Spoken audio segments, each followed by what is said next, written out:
Hello everyone, welcome back to our channel life dream education. మనం last long వీడియోలో NEP new economic పాలసీకి సంబంధించినటువంటి first aspect చూసాం కదండి. అదేంటి, లిబరలైజేషన్ అనేటటువంటి టాపిక్ గురించి డిస్కస్ చేశాము. సో ఇప్పుడు ఈ వీడియోలో మనము ప్రైవేటైజేషన్ గురించి ఇన్ డీటెయిల్డ్గా ఎక్స్ప్లెయిన్ చేస్తాను. జాగ్రత్తగా వినండి. ఒకవేళ మీకు దీనికి సంబంధించినటువంటి ఏమైనా డౌట్స్ ఉంటే కింద కామెంట్ సెక్షన్లో కామెంట్ చేయండి. వీడియోని మాత్రం చివరి వరకు చూడండి. ఇంకో విషయం ఏంటి అంటే, మన ఛానల్లో అకాడమిక్కి సంబంధించి అండ్ కాంపిటేటివ్ ఎగ్జామ్స్కి సంబంధించినటువంటి క్లాసెస్ అయితే చెప్పబడతా ఉన్నాయి.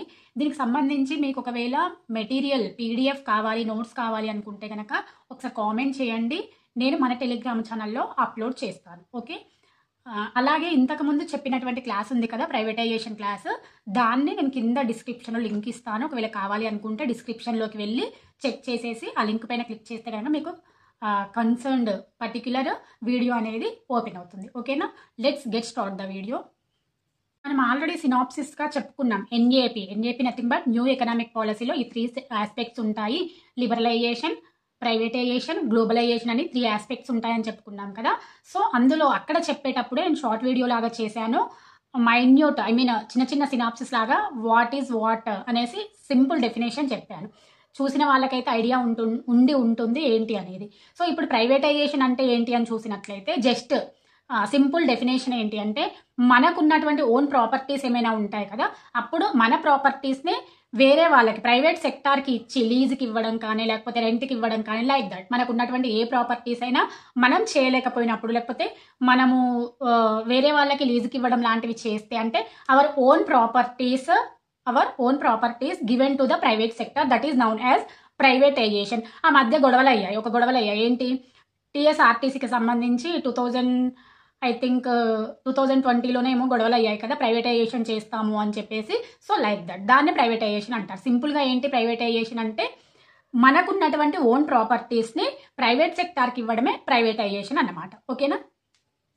సో ఇక్కడ ప్రైవేటైజేషన్లో ఏంటి అంటే, కాంపిటీషన్ అనేది పెరిగిపోతూ ఉంది రానున్న కాలంలో. ఇప్పటికే పెరిగింది, ఇంకా పెరుగుతూ ఉంది. ఫర్ ఎగ్జాంపుల్ మనం ఎడ్యుకేషనల్ ఇన్స్టిట్యూషన్సే చూడొచ్చు. గవర్నమెంట్ ఇన్స్టిట్యూషన్స్ నడిచినంత అదిగా ప్రైవేట్ ఇన్స్టిట్యూషన్స్ ఎక్కువగా నడుస్తున్నాయి అన్నమాట. ఏంటి, ప్రైవేట్ ఎంత డబ్బు పెట్టైనా పర్లేదు, వాళ్ళ పిల్లల్ని ప్రైవేట్ స్కూల్స్లోకే ప్రైవేట్ కాలేజెస్కే పంపించడం జరుగుతుంది. అంటే ప్రైవేట్లో అంత అదిగా గవర్నమెంట్ కంటే ఎక్కువగా కార్పొరేషన్ సంస్థలు అనేవి, ప్రైవేట్ సంస్థలు అనేవి పోటీతత్వం అనేది పెరిగింది. అంటే ఇక్కడ ప్రైవేటైజేషన్లో ఏం జరుగుతుంది, కాంపిటీషన్ అనేది ఇంక్రీజ్ అవుతుంది. అంతేకాకుండా జీవించడానికి సమర్థవంతంగా ఉంటుంది. అయితే జీవించడానికి సమర్థవంతంగా ఉండడము ఇన్ ద సెన్స్, మన దగ్గర ఉన్నటువంటి ప్రాపర్టీస్ని ప్రైవేట్ సెక్టార్కి అప్పగించినప్పుడు దానికి పర్టికులర్గా మనకు కొంత అమౌంట్ వస్తుంది అనమాట. That is the efficient living, అంటే జీవించడానికి సమర్థవంతంగా ఉంటుంది అని చెప్తున్నాము.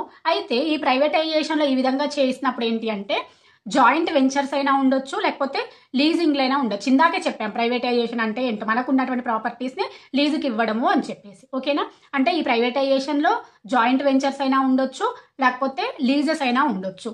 ఇది ప్రైవేటైజేషన్ యొక్క సినాప్సిస్. 3 పాయింట్స్ ఏంటండి, ఇందులో కాంపిటీషన్ అనేది ఇంక్రీజ్ అవుతుంది, అండ్ ఎఫిషియంట్ సర్వైవ్, సమర్థవంతంగా జీవించడానికి వీలవుతుంది, అండ్ జాయింట్ వెంచర్స్ కానీ లీజింగ్ కానీ ఇందులో ఉండొచ్చు అన్నమాట. అయితే ఈ ప్రైవేటైజేషన్లో ఏంటి అంటే, ఓవరాల్గా ఉన్నటువంటి ఇండస్ట్రీస్లో 17 ఇండస్ట్రీస్ వచ్చేసి పబ్లిక్ సెక్టార్కి కేటాయిస్తాయి. గవర్నమెంట్ అనేది 17, ఫర్ ఎగ్జాంపుల్గా 17 సెక్టార్స్ని పబ్లిక్ సెక్టార్కి ఇచ్చేస్తే 11 ఇండస్ట్రీస్ని ప్రైవేట్ సెక్టార్కి కేటాయించడం జరిగింది స్టార్టింగ్లో. ఏంటి, 17 ఇండస్ట్రీనేమో పబ్లిక్ సెక్టార్కి కేటాయిస్తే, రిజర్వ్ చేస్తే, 11 ఇండస్ట్రీస్నేమో ప్రైవేట్ సెక్టార్స్కి ఇవ్వడం జరిగింది. సింపుల్, 17 వచ్చేసి పబ్లిక్ ఇచ్చారు, 11 ఇండస్ట్రీస్ వచ్చేసి ప్రైవేట్కి ఇవ్వడం జరిగింది. ఇది స్టార్టింగ్లో.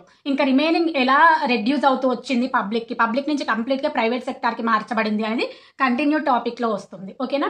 అయితే ఈ విధంగా చేస్తున్నప్పుడు ఏంటి అంటే, కొన్ని కంపెనీస్ ఎంపిక చేసినటువంటి మూలధనం ఉంటుంది కదా, క్యాపిటల్స్ ఉంటాయి కదా, కొన్ని ఎంపిక చేసినటువంటి సంస్థల యొక్క మూలధనాన్ని ప్రైవేట్ సంస్థకి విక్రయించడం ద్వారా, అంటే కొన్ని కంపెనీస్ అనేవి మనం లీజ్కి ఇచ్చినప్పుడు కొన్ని కంపెనీస్ ఉంటాయి కదా, ఆ కొన్ని కంపెనీస్ అనేవి కేటాయించబడినటువంటి ఎంపిక చేసినటువంటి సమ్ అమౌంట్ మూలధనం, ఆ మూలధనాన్ని ప్రైవేట్ రంగానికి యూటిలైజ్ చేయడం ద్వారా, విక్రయించడం ద్వారా, అమ్మడం ద్వారా, ఓకే, ప్రైవేట్ రంగానికి అమ్మడం ద్వారా గవర్నమెంట్ అనేది కొన్ని ప్రభుత్వ రంగ సంస్థల యొక్క యాజమాన్యాన్ని కూడా ప్రైవేటీకరించింది. అర్థమైందా మీకు? ఏంటి, ఇక్కడ కొన్ని సంస్థలు అనేవి మూలధనాన్ని అంటే some amount, some capital rate, దాన్ని ప్రైవేట్ రంగ సంస్థలకి అమ్మివేసింది. ఆ విధంగా ప్రైవేట్ రంగ సంస్థలకి విక్రయించడం ద్వారా, అంటే అమ్మివేయడం ద్వారా, విక్రయించడం ద్వారా ఇక్కడ ఏం చేసింది అంటే ప్రభుత్వము అనేది కొన్ని ప్రభుత్వ రంగ సంస్థల యొక్క యాజమాన్యాన్ని ప్రైవేటీకరించడం జరిగింది. ఎందుకు ప్రైవేటైజేషన్ చేసింది అనేది ఇక్కడ పాయింట్. ఓకేనా, ఇందాక చెప్పుకున్నాం 17% ఏమో 17 ఇండస్ట్రీ ఏమో పబ్లిక్కి ఇచ్చేస్తే 11 ఇండస్ట్రీస్ ఏమో ప్రైవేట్ రంగానికి ఇచ్చింది అని చెప్పేసి రాను రాను ఈ ప్రైవేటైజేషన్ అనేది పెరిగింది. అంటే ప్రభుత్వ రంగ సంస్థలు అనేవి తగ్గాయి. ఎందుకు అని చూసినట్లయితే ఇది రీజన్. ఏంటి రీజన్? కొన్ని సెలెక్ట్ చేయబడినటువంటి కంపెనీస్ యొక్క క్యాపిటల్, మూలధనము అనేది ప్రైవేట్ సంస్థలకు విక్రయించింది. అంటే ప్రైవేట్ సంస్థలకి సేల్ చేయడం జరిగింది, అమ్మివేయడం జరిగింది. దాని కారణంగా ఇక్కడ గవర్నమెంట్ ఏం చేసింది అంటే ప్రభుత్వ రంగ సంస్థలని కూడా ప్రైవేటైజేషన్ చేయడం అనేది జరిగింది. ఓకేనా, ఈ విధంగా తగ్గుతూ వస్తూ ఉంది ప్రైవేటైజేషన్ అనేది. ఇది రీజన్ ఏంటి అంటే ఇది. ఓకేనా, అయితే ఇక్కడ మనము ప్రీవియస్ వీడియోలో చెప్పుకున్నాం లిబరలైజేషన్ అంటే ఏంటి, అక్కడ ఫారెన్ ఇన్వెస్ట్మెంట్ అనేది ఉంటుంది, ఎంకరేజ్ చేయాలి కూడా, ఫారెన్ ఇన్వెస్టర్స్ని ఎంకరేజ్ చేయాలి పెట్టుబడి పెట్టడం కోసం అని చెప్పేసి చెప్పుకున్నాం. అయితే దానికి దీనికి లింకప్ ఉంటుంది. What is that linkup? దేనికి అంటే ఫస్ట్ ఆస్పెక్ట్ ఇన్ ద ఎన్ఈపిలో ఫస్ట్ ఆస్పెక్ట్ ఏంటి?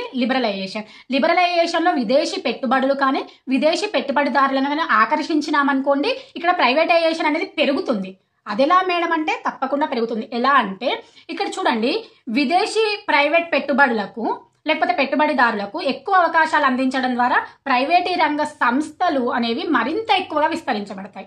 విదేశాల నుంచి పెట్టుబడులు వస్తున్నాయి కాబట్టి పెట్టుబడి ఎక్కువ ఉంటుంది కాబట్టి, అలాగే దిగుమతి కూడా వస్తుంది కాబట్టి, ఆ విధంగా ప్రైవేటైజేషన్ ఇంక్రీజ్ అవ్వాలి అంటే వన్ ఆఫ్ ది ఫ్యాక్టర్ ఏంటండి, విదేశీ పెట్టుబడులను కానీ విదేశీ పెట్టుబడిదారులను కానీ ఎక్కువగా అట్రాక్ట్ చేయడము, వారికి ఎక్కువగా అవకాశాలు అందించడం అనమాట. ఫారెన్ ఇన్వెస్టర్స్ కానీ ఫారెన్ ఇన్వెస్ట్మెంట్స్ కానీ మోర్ ఆపర్చునిటీస్ని కల్పించడము for the investment of the particular companies. So దానివల్ల ప్రైవేటైజేషన్ అనేది ఇంక్రీజ్ అవుతూ ఉంటుంది అనమాట. అయితే ఇప్పుడు ప్రైవేట్ రంగాన్ని విస్తరించేటటువంటి ధోరణి ఎలా ఉంటుంది అని చూసినట్లయితే కొన్ని పాయింట్స్ ఉన్నాయండి ఇక్కడ. ఇందాక చెప్పుకున్నాం, ప్రభుత్వ రంగ సంస్థలకేమో 17 ఇండస్ట్రీస్ ఇచ్చారు, ప్రైవేట్ రంగ సంస్థలేమో ఒక 11 ఇండస్ట్రీస్ ఇచ్చారు అని చెప్పేసి. అవునా, ఇక్కడ ప్రైవేట్ రంగాన్ని విస్తరించే ధోరణిని కనుక చూసినట్లయితే ప్రభుత్వ రంగానికి కేటాయించినటువంటి పరిశ్రమల యొక్క సంఖ్య అనేది, ఇండస్ట్రీస్ యొక్క నెంబరింగ్ అనేది 17 నుంచి 6కి తగ్గించబడింది, 17 నుంచి 6కు తగ్గించడం జరిగింది. చూడండి ఎంత ఘోరంగా అసలు గవర్నమెంట్ ఏజెన్సీస్, గవర్నమెంట్ ఇండస్ట్రీస్ అనేవి ఏ విధంగా ప్రైవేటైజేషన్ అయిపోయాయో చూడండి. ఒకప్పుడు 17 ఉండింది గవర్నమెంట్ ఏజెన్సీ అనేది, గవర్నమెంట్ ఇండస్ట్రీస్ అనేవి. బట్ ఇప్పుడు ఏమైంది, ఒకటేసారిగా అకస్మాత్తుగా 17 నుంచి 6కి తగ్గించబడింది. ఎందుకు తగ్గించబడుతుంది అనేది నేను ఇందాక చెప్పా, గుర్తుందా? ఎందుకు తగ్గించబడుతుంది అంటే అక్కడ ఎంపిక చేయబడినటువంటి సంస్థల యొక్క మూలధనము అనేది ప్రైవేట్ సంస్థలకి విక్రయించడం జరుగుతుంది అని చెప్పేసి. That is the reason. Okay, అర్థమైందా మీకు ఇప్పుడు? సో ఇక్కడ ప్రభుత్వ రంగానికి కేటాయించబడినటువంటి పరిశ్రమల సంఖ్య, ఇండస్ట్రీస్ యొక్క నెంబరింగ్ అనేది 17 to 6కి తగ్గించడం అనేది జరిగింది. సో దీన్ని ప్రైవేట్ అంటే 17 to 6కి తగ్గించబడినప్పుడు ఆ రిమైనింగ్ లెస్ చేసినటువంటి ఇండస్ట్రీస్ ఉంటాయి కదా, దాన్ని ఎవరికి ఇచ్చారు అంటే ప్రైవేట్ రంగానికి ఏర్పాటు చేయడం జరిగింది. ఈ విధంగా ప్రైవేట్ రంగానికి ఏర్పాటు చేసిన తర్వాత, ప్రైవేట్ రంగానికి కేటాయించిన తర్వాత ఆ పర్టికులర్ ప్రైవేట్ సెక్టార్ ఉంటుంది కదా, అప్పుడు ఆ ప్రైవేట్ సెక్టారిటీ కొన్ని అథారిటీస్ని తీసుకొచ్చింది. ఆ అథారిటీస్ ఏంటి అంటే కొన్ని వస్తువులను తయారు చేయడం. ఆ వస్తువులు ఏంటి అంటే steel, iron, air transportation, energy, ఇనుము, ఉక్కు, ఇంధనము, వాయు రవాణా వంటి వాటిని తయారు చేయడానికి ప్రైవేట్ రంగం అనేది సిద్ధపడింది. ఎప్పుడైతే ప్రభుత్వ పరిశ్రమల సంఖ్యను 17 నుంచి 6కు తగ్గించి ఆ తగ్గించినటువంటి కంపెనీస్, ఇండస్ట్రీస్ని ప్రైవేట్ రంగానికి కేటాయించిందో అప్పుడు ఆ ప్రైవేట్ రంగం అనేది పర్టికులర్ ఐటమ్స్ని ట్రాన్స్పోర్ట్ చేయడానికి, మ్యానుఫ్యాక్చర్ చేయడానికి సిద్ధపడింది. అదేంటి? Iron, steel, air transportation and energy, ఈ మ్యానుఫ్యాక్చరర్కి సిద్ధపడింది. ఓకేనా? ఈ విధంగా ప్రైవేటైజేషన్ అనేది ఎంత ఇంక్రీజ్ అవుతుందో మీరే ఆలోచించండి. ఈ జనరేషన్లో మ్యాక్సిమం ఏదైనా గవర్నమెంట్ కంటే ప్రైవేటైజేషన్ ఎక్కువగా విస్తరించబడింది due to the attraction of the or give the more opportunities to the foreign investors. Okay, అయితే ఇక్కడ 6th ప్లానింగ్ ఉంటుంది కదా, అంటే పంచవర్ష ప్రణాళికలు ఉంటాయి కదా. ప్రెసెంట్ నేను మీకు ఒక క్వశ్చన్ వేస్తున్నాను, చెప్పండి. ప్రస్తుతం జరుగుతున్నటువంటి పంచవర్ష ప్రణాళిక ఎన్నవ ప్లానో చెప్పండి. ఓకేనా? సో మీరు ఈ వీడియో ఎండ్ వరకు కామెంట్ చేయండి. చెప్పలేకపోతే నేను వీడియో ఎండింగ్లో చెప్తాను. మర్చిపోతే ఒకసారి మీరు గుర్తు చేయండి. నేను మళ్ళీ ఒక షార్ట్ లాగా చేస్తాను, ఎన్నో పంచవర్ష ప్రణాళిక జరుగుతుంది అని చెప్పేసి. ఓకే, ఇప్పుడు ఈ 6వ ప్రణాళిక ముగిసే వరకు కంప్లీట్ ఇన్వెస్ట్మెంట్లో మొత్తం పెట్టుబడిలో ప్రభుత్వ రంగ వాటా ప్రైవేట్ రంగం కంటే ఎక్కువగా కొనసాగింది. ఎప్పుడు? 6th ప్లానింగ్ వరకు, 6వ పంచవర్ష ప్రణాళిక వరకు ప్రభుత్వ రంగం యొక్క వాటా అనేది ప్రైవేట్ రంగం కంటే ఎక్కువగా కొనసాగింది.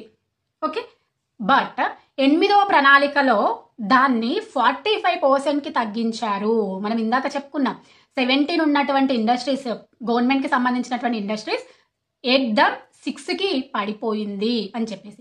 అంటే 6th ప్లానింగ్ ప్రకారమేమో ప్రభుత్వ రంగ సంస్థ ప్రైవేట్ రంగం కంటే ఎక్కువగా కొనసాగింది. బట్ 8th ప్లాన్ వచ్చేసరికి ఇక్కడ దీన్ని కాస్త 45%కి తగ్గించాలి అని చెప్పేసి సంకల్పించడం జరిగింది, డిసైడ్ చేయడం జరిగింది. దేన్ని? ప్రభుత్వ రంగ సంస్థలని 45%కి తగ్గించాలి అని చెప్పేసి ఎన్నో పంచవర్ష ప్రణాళిక 8వ ప్రణాళిక ప్రకారం తగ్గించాలి అని చెప్పేసి డిసైడ్ చేయడం జరిగింది. ఈ విధంగా 8వ ప్రణాళిక ప్రైవేట్ పెట్టుబడి వాటాను మొత్తంలో 55%కి పెంచడం లక్ష్యంగా పెట్టుకుంది. ఓకే, అంటే 45% ప్రభుత్వ రంగ సంస్థని తగ్గించింది. 8వ ప్రణాళిక వరకు కంప్లీట్గా అలా తగ్గించి, దేన్ని? ప్రభుత్వ రంగ వాటాను తగ్గించి ప్రైవేట్ రంగం యొక్క వాటాని 55%కి పెంచాలి అని చెప్పేసి లక్ష్యంగా పెట్టుకోవడం జరిగింది 8వ పంచవర్ష ప్రణాళిక వరకు. ఓకే, ఈ విధంగా ప్రైవేటైజేషన్ చూడండి ఏ విధంగా ఇంక్రీజ్ అవుతుందో కదా.